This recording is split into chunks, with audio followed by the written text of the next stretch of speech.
We are playing Mothership RPG for October to bring in the month of horror. I am your warden tonight, APGamingREAL. Friends, don't describe your characters, but if you want to introduce yourself, your social medias, any other tabletop RPG channels or your stream channels you're associated with, Ludemann, let's start with you. Let's start with me. Well, I'm associated with this channel.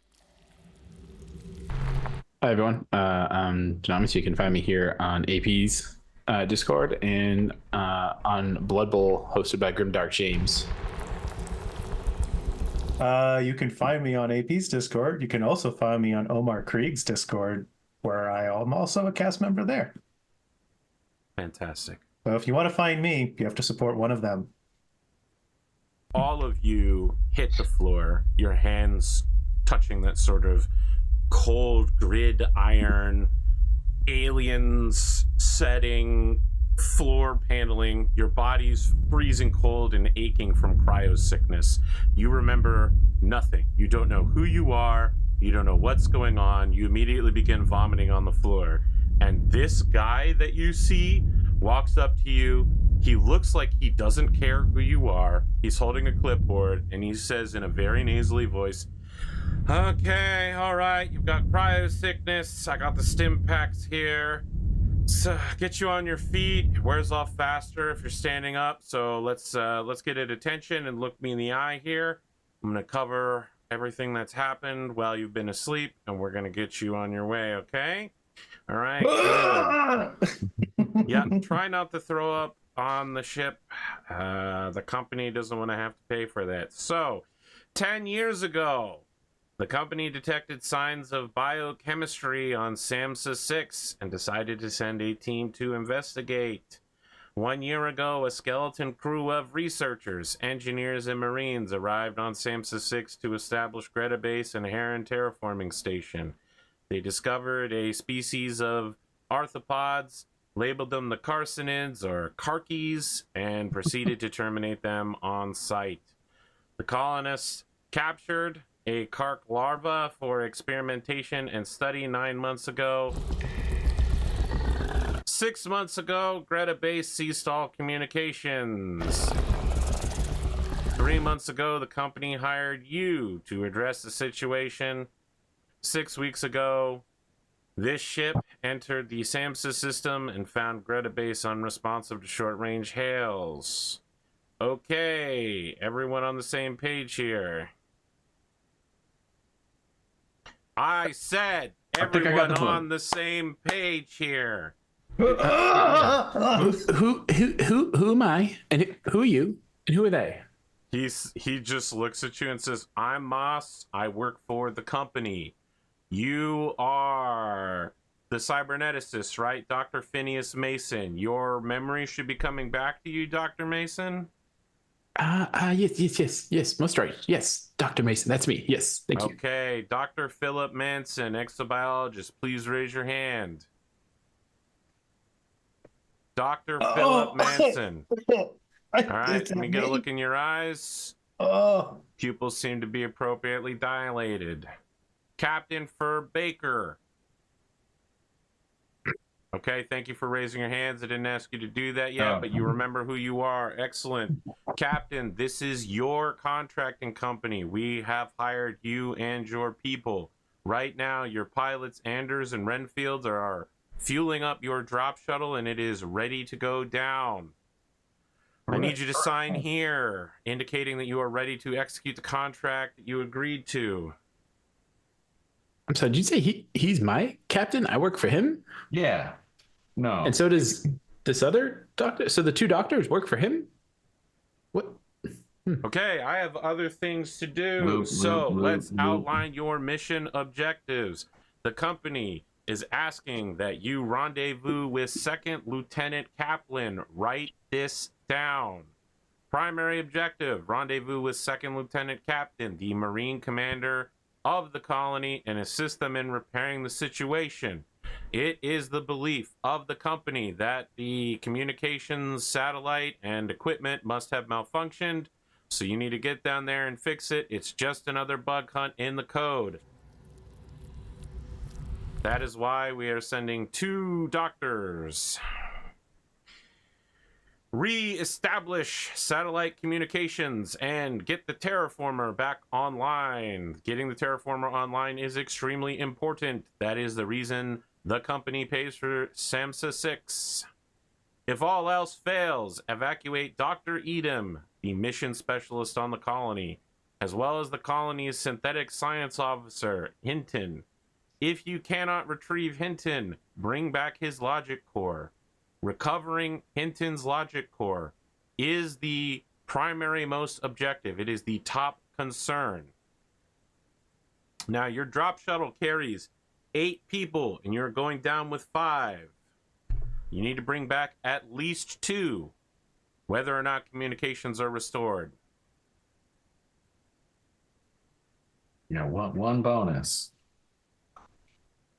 Yay. Whoever you bring back up, you will pay for their transit to wherever the next location is. That's expensive, right? Why Yes. are we paying? I guess I would only bring 2 then. Why would I pay for someone else? I don't know. No. Why would I do Yes, that? exactly. Why would you bring up someone you don't know? I understand that cryo sickness can leave you with confusion and strange thoughts. Try to keep focused. Okay, so having completed mission briefing, I am required by the company to turn over you your mission kit, which includes 2 months' salary, 1 month of hazard pay, a hazard suit, 1 SMG, 3 magazines, 1 first aid kit, and 1 stim pack for each of you. When you enter into the drop shuttle bay, you will find them in a locker with your name over it. And just as a reminder, your names are Phineas, Philip, and Ferb. Do you understand the mission orders and specialist equipment that has been assigned to you? Oh, check in chat. I've never used a gun. Does it come with the safety? Yes. Okay, good. This is gonna go so good. Sign here. He hands over the clipboard, which includes 3 waivers of indemnity. I believe in you two. Get the You hell do off it. of my ship. He says this. He takes the waiver and walks away and goes, "Fucking amateurs." Dr. Mason, it sounded like we had to look at code. Is coding something you do as a doctor? I mean, I'm in cybernetics. I don't do I know a coding. bit about computers. I can tippy tap on a keyboard, you know. Just Oh, find it odd. We're sending 2 scientists who don't know anything about code to fix a coding problem, and yet you're the team lead and you actually know how to code. This is very, very. I'm interested in these creatures that they found. These carcadens, I think he said. Okay. But So no, I guess- I know how to do data entry. Oh, you don't have someone do that for you? I mean, I used to do it. Drop Is that shuttle important? launching in 5 minutes. All crew prepare for drop shuttle launch. Oh, that's us, isn't let's it? hustle, y'all. Oh, okay. I was hoping we could eat first. I mean, I couldn't identify any nutritional substance in what I Wait, mean. did he say the locker was going to be able to drop ship around here somewhere? Follow As the the line. 3 of Are there you- lights? As the 3 of you half stumble into the drop shuttle bay, you see that there are 5 lockers, 3 of which have the 3 of your names on it, which include 1 hazmat suit, which has been folded down into almost a briefcase, and you can easily store it on your back. There is an SMG, which you can reach into a sort of foam case and pull out. It also has 3 magazines in the foam, which fit onto your work suits. There's also 3 months of pay located in there in fat stacks of loose company bills. Right. I don't think we take that with us, or do we do it? You can leave it down here if you want to. Sorry, up here. There's Okay, also so- 1 first aid kit and 1 stim pack for each of you. Ooh. All right. I think Flick opens the locker, looks at this stuff, and doesn't know what to do with it. So he's waiting for one of you two to see how to. Do you put it on? How Is do that you a sling the hazard suit, you SMG? said? Yes, he'll swing the suit onto his back, and he'll stuff the magazines in pouches on his belt, and he's gonna grab the SMG and he's gonna be like, yeah.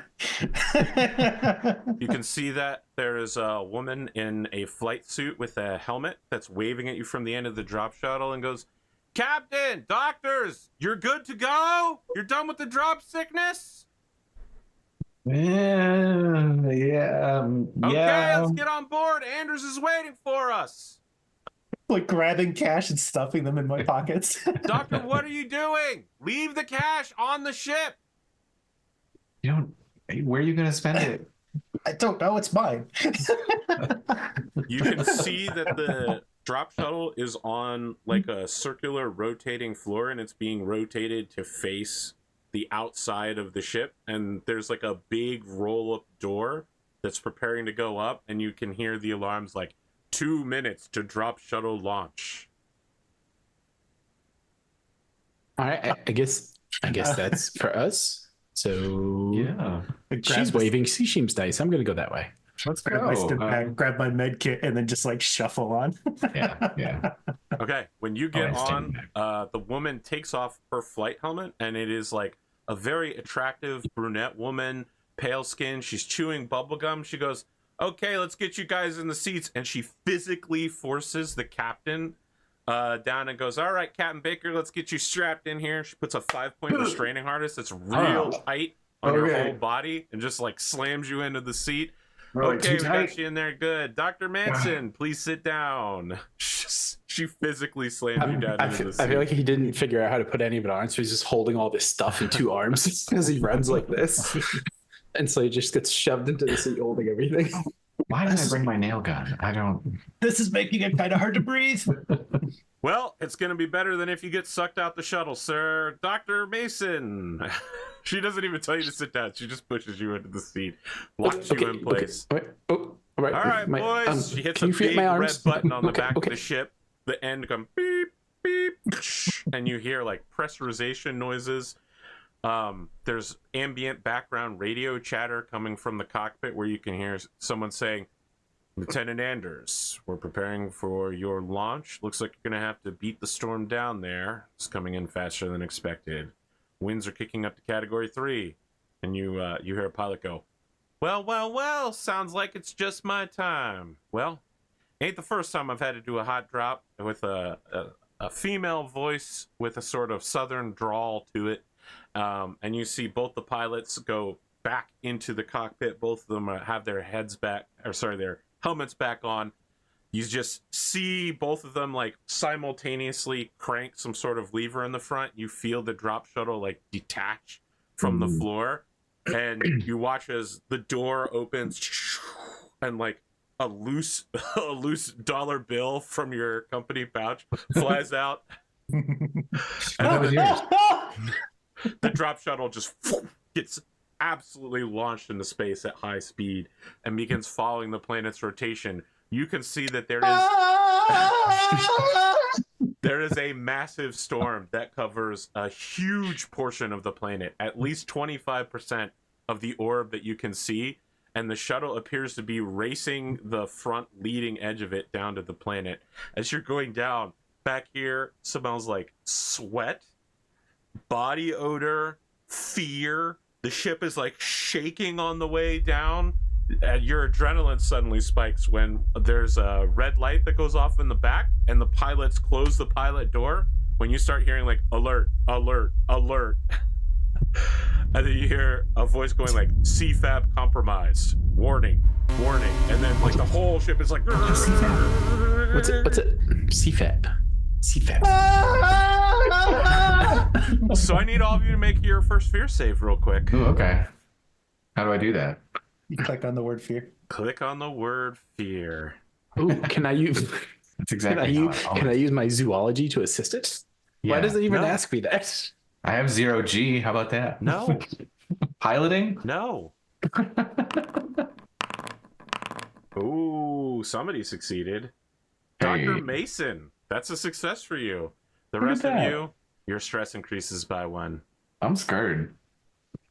And it updates your sheet for you. It does. And nobody rolled a critical, so we don't need to check for a panic. That's But good. yeah, Captain Baker, Dr. Manson, both of you are freaking out. Like, your memories are coming back to you, but drops like this are never good. Like, you've probably never had a drop this bad. And Captain Baker, you are a pilot.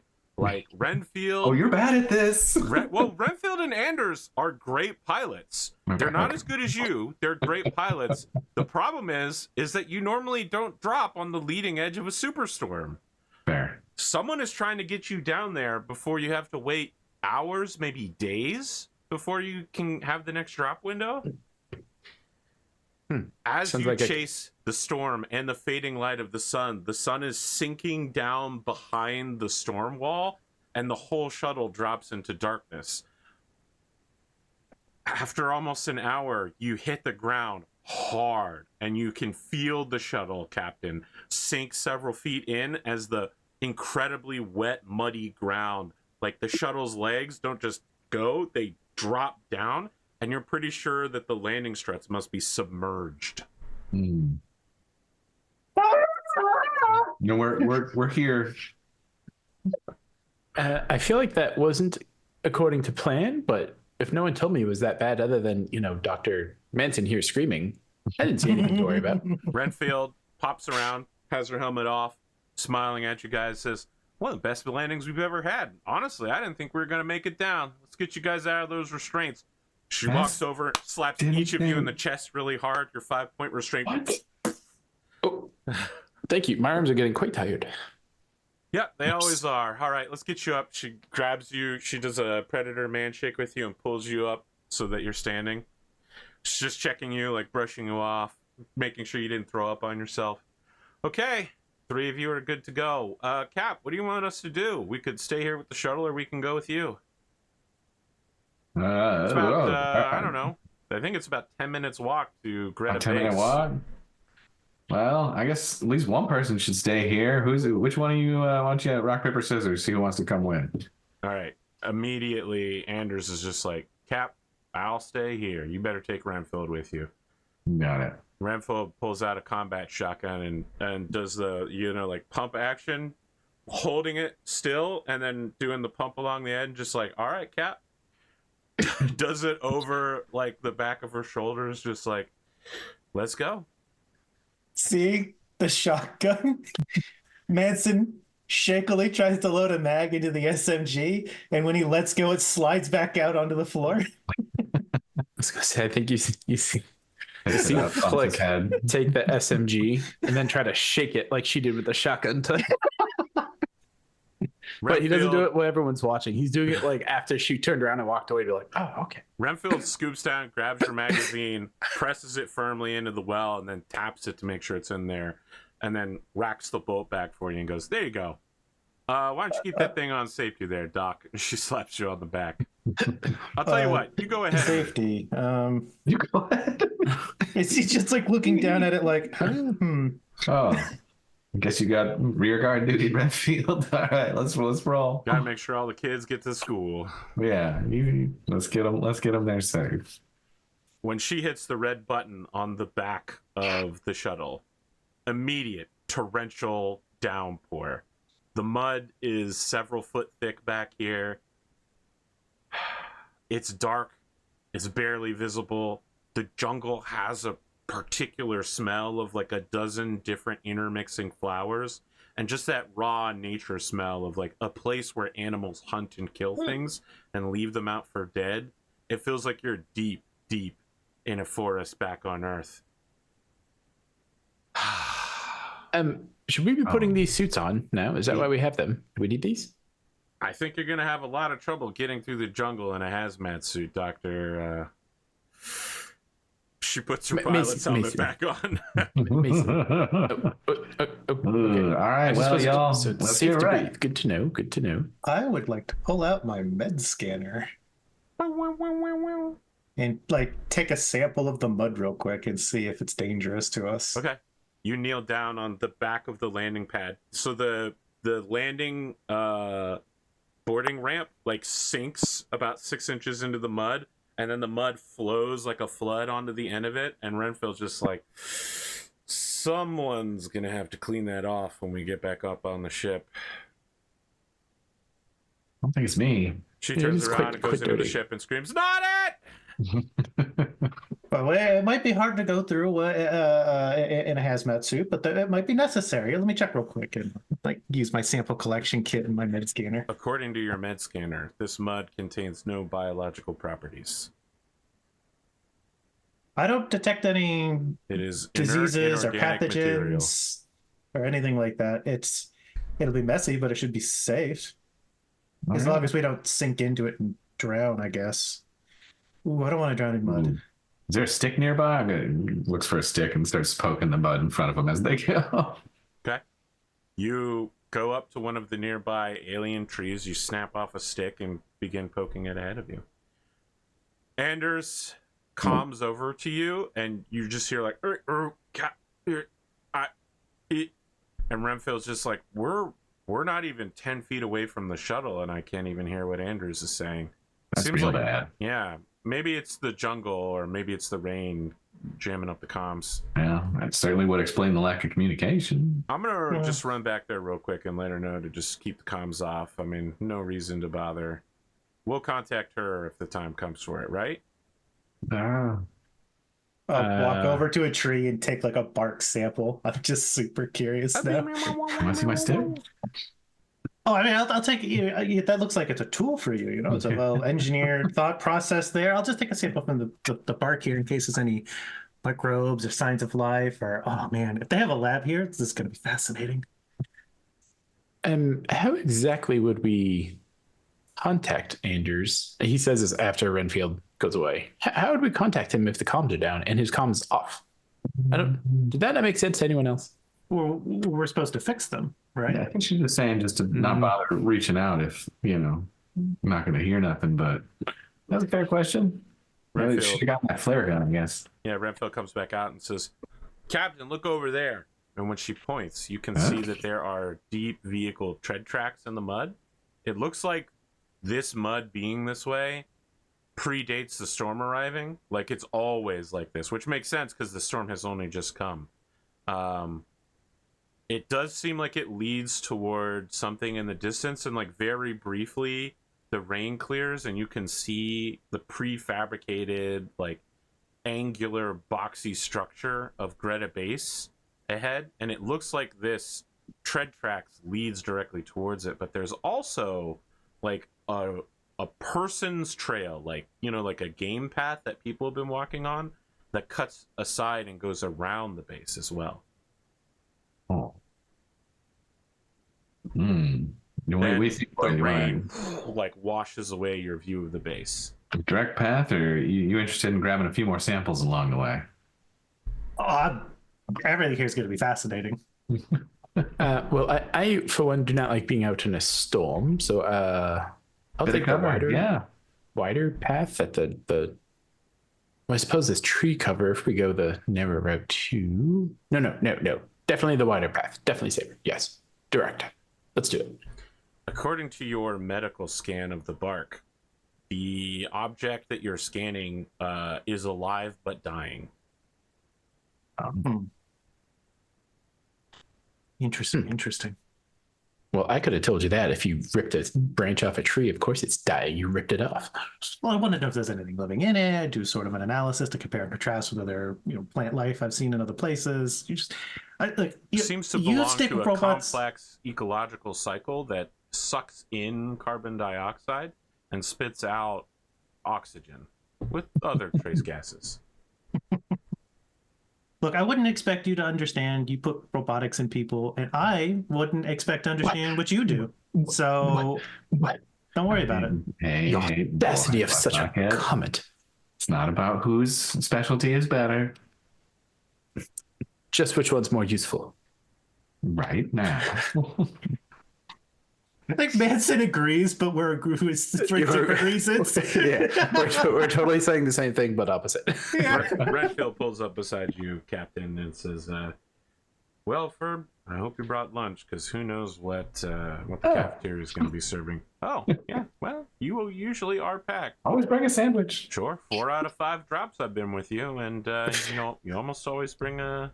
There was that one time back on Celsius 6, but woke up late. Like Flick is like, he's got food. He's got this cool scanner. And then he lifts up this like, basically it's like an anchor that he's bringing with him, which is an oxygen tank with filter mask. There you go. I got my headlamp on too. So are you a former smoker? Is that what that's for? My mask and tank? Well, I assume the air's not safe anywhere. It's about, that's why I wanted to put the hazmat suit on, and then I have plenty of oxygen to hook up to the hazmat suit. But you can see him like struggling to pull the whole thing, especially through all the mud. I'm definitely the last one dragging us down. Ferb does have his like click his headlamp on though, and like scan the tracks. Is there anything like fresh? Like there's been activity recently, or there has not been activity recently. It seems like it's been some time since these tracks have been maintained. All right. As you're scanning around, there's shapes moving in the darkness around you in the woods. Maybe it's just the rain or the light playing tricks on you. Anybody see that? Flick is completely out of breath pulling this oxygen. See what? What? Are we there yet? Let's feel like I'm still looking here. I feel like I'm still searching the ground for interesting things. Could I make like a zoology roll to see if there's signs of local wildlife? Absolutely. Please do. When you say that there's something in the darkness, you can see that Renfield takes a stance and is now like actively swinging her shotgun around, looking wherever you're looking. She's clicked on like an underbarrel flashlight and is just like, I don't see anything out there, Captain. But you know what's bothering me? Greta Base doesn't have any lights on. I'm sorry, what? There's no... Totally dark. Oh, God. You're looking around, Dr. Manson. You're like, okay, well, I'll just science something up. You're hearing everybody else in the background, but they're sounding like, whoa, whoa, whoa, whoa, whoa, whoa, whoa, Greta Base, whoa, whoa, whoa, whoa, whoa, whoa. You're freaked out. You're just like, interesting. There is no animal life out here, and all of your reports from Sansa 6 indicate that it has a rich local ecology that has been displaced by Earth-like species. Things that they brought along, like rabbits and wolves and other species, should have displaced all of the local animals. There's nothing out here. Hey, never. What are we? Just sort of look back at the group. Wait, were you squeaking? I don't know. There's nothing out here. There's no tracks. There's no signs of the wildlife's all missing. I don't like this, Captain. This is getting keep moving. Weirder and weirder. Yeah, let's roll. What's the shortest route between here and last known location of that? Hinton? I don't know where Hinton is, sir. I didn't get that briefing. All right. Well, let's beeline it. I don't like sitting here, out in the open. Now, do you want to pull out my scalpel and hold it in front of me like it's the only thing I have for protection. When you do that, Renfield immediately like puts her hand on your hand and moves it so you put the scalpel away and says, You should get the gun out, Doctor." What? The gun? Wait, hold on. Do that neat trick you did with your gun on my gun. She just goes to your pants, rips one of the magazines out, loads your gun, cocks it back, and then moves behind you so she can help get you into a shooting stance, and just like repeatedly takes your hand off the trigger and moves it so that your index finger is along the length of the gun, and says, "Okay, keep your finger here unless something bad happens to you." Okay? Yeah, like every time she like resets it, I'm like, that's right. I knew I was a lefty as she's setting me up as a righty, or like the opposite of whatever she does. She goes, "No, you're right-handed, Doctor. You've always been right-handed." Oh my God. So it's just supposed to feel this awkward. Oh, okay. Right. Okay. She makes sure to put her hands on your hips and like get you centered and squared into a stance, and just like with the cryo sickness is pretty bad this time. Captain, do we want to follow the vehicle tracks or the people tracks? If I saw movement in the woods, I'm a little nervous about entering into the woods. I suppose the vehicle tracks is what I'm thinking. Okay. But there's so many opportunities for answers to where some of this wildlife might be in the woods. I think Renfield just grabs you by the back of your shirt, like a mother cat grabbing a smaller cat by its collar, and just like one-handing a shotgun unsteadily, just is dragging you along. Is like, that's right, Doctor. We can find all the answers. Imagine what the doctor. You're supposed to find a medical doctor inside, right? Maybe they've studied everything here locally. There could be surveys and journals inside. You could review a white paper. Oh, there is a chance that they were competent in their sample collection. Yeah, so let's keep moving. You've gotten good at this, Renfield. Sir, I don't normally take charge here, but the cryo's real bad this time. You guys seem a little addled. You fall along the vehicle track path. You arrive at the south side of the base. It seems like the base is about 3 times as wide as the point that you arrive at. So like you arrive at like an out-jutting southern wing of it at an airlock. However, the outside of the airlock is completely rusted over. Rusted? Rust creeps over a large metal door which bars entry into the main building. You can see that the keypad is locked and turned off, and it is reinforced steel. How long would that take to rust? Well, judging by the humidity here and the combustion. When was the last time someone was here? There's no way it happened this quickly. Would you like to make a roll for some sort of mechanical engineering? I would. I would love to do mechanical repair. Absolutely, please. It's asking... Oh, it's a stat. I'm assuming that's intellect. I think intellect, yeah. Nice. Ugh, I'm just becoming so confident. So, yeah, I feel like you walk up to the door, and over the course of 10 minutes, you're just like, well, let me do some calculations here. And like by the time you're done, you've grabbed the captain's crowbar that he had and used it, and the whole door slides sideways and opens up. Ooh. You see, there's always a weak point. It does seem like it has been several months since this would have started rusting. About 6 months of lack of maintenance care would cause this level of rust. What I've noticed, you said it was locked. Does that mean it had to be locked from the outside, or was it locked from the inside? Was it like a padlock? It's a key card. So a key card locked. So someone with a key card could have locked it from either side. Just wanted to make sure it wasn't like someone padlocked the outside and I'm breaking us in.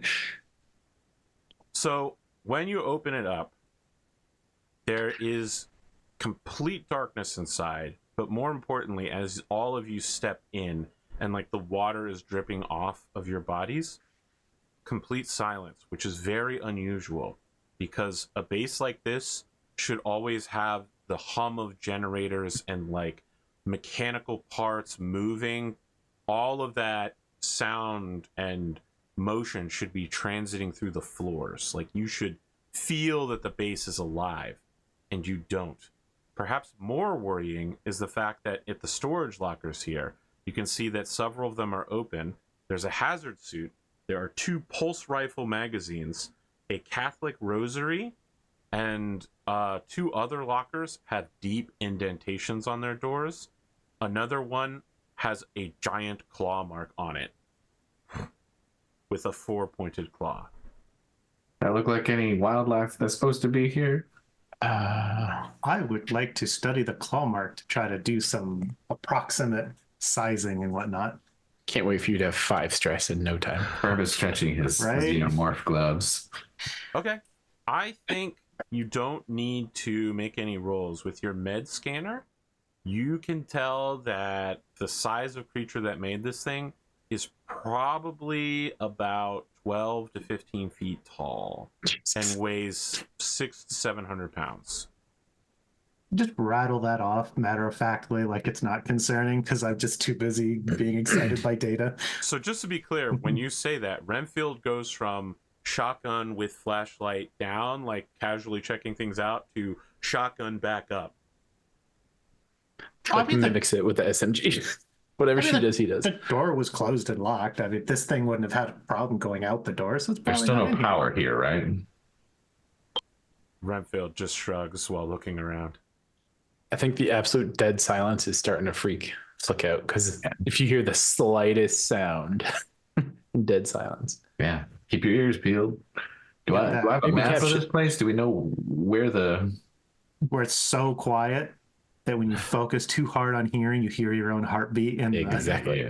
And the only place we can see is wherever Captain is shining his head, or where Renfield is shining her shotgun. At this point, Manson's going to pull out his flashlight and turn it on for his examination of the claw marks. What? You had a light this whole time? Oh my god! Why does everyone have cool stuff? You don't? There is a map of the facility on the airlock wall that you specifically go looking for it, and you find in the darkness, like with your little headlamp, you're like, oh, there is a map right here by the door. And you are in Area 2, the airlock. Airlock. Well, two main questions. First of all, power, information related to that. Nothing is labeled except by numbers. All right. Well, okay. And I assume those are air ducts potentially. I don't know. I think those are stairs and doors. Stairs and doors. Okay. I like it. Well, I'm not going to be able to look at any of this data until we get the computers back on. So maybe somebody should go turn the power back on. Yeah. All right. Well, let's enter into the main area here, and then we got a choice from there based off of what we see. Well, if I'm trying to think, Dr. Manson, if you wanted to have a lab with this layout, which room would you pick as your lab? I know my choice, but I'm interested in your perspective. I mean, I'd want whichever one you pick, he's going to say it's wrong and pick a different one. I don't know if there's a legend for this. There's not. I'm thinking maybe somewhere like Area 8. Yes, you would pick 8. Critical mistake, yes. Okay, well, we can perhaps look there and go first and prove you wrong. Uh-huh. Captain, as for Baker moves to open the interior airlock door, you can see that there is dried mud in front of the door, as if someone stood where you're standing now, looking at the door. And you can see that it is also keycard operated, but mechanically it will not open if the exterior door is open. Okay. Because it's an airlock. Yeah. Well, can we get that? Can we get the override? You have a mission specialist in mechanical repair. But otherwise, unless base power is on, the keycard is presented, and the exterior door fixed, this door is not going to open. All right. Well, I guess we need to shut this outer door to open this inner door. That's how these things typically work, right? Yes. Yeah. Let's get that done. You pull the outer door back in place, and whatever light was outside is now cut off, and you are standing in total darkness, sealed in the airlock, listening to each other breathe softly. Oh, I do wish for windows. I'm so thankful for your lights. Maybe we should rotate so batteries don't die. Yes. Oh, but I've got stuff. I guess I'll wait till we find some more samples, and I'll turn mine right off. Can I have a light over here on the interior door, please? Renfield Thank you. uses her shotgun to be your light. Thank you, Renfield. Yes, excellent. Looks like go. We've satisfied condition number 1. Outdoor door shut. Do you want me to roll, or does it just? Oh yes, you will need to roll. Right. Intellect. Normal. Oh my! I've rolled a 2, a 3, and a 0. All right. Okay. The door opens easily. It doesn't take you 10 minutes. It takes you less than a minute to get this thing open. You don't even need the crowbar this time. You just Fonzie, like, pop your palm into it, and the thing slides to the side. It's all a matter of leverage. Sorry, Pirates of the Caribbean.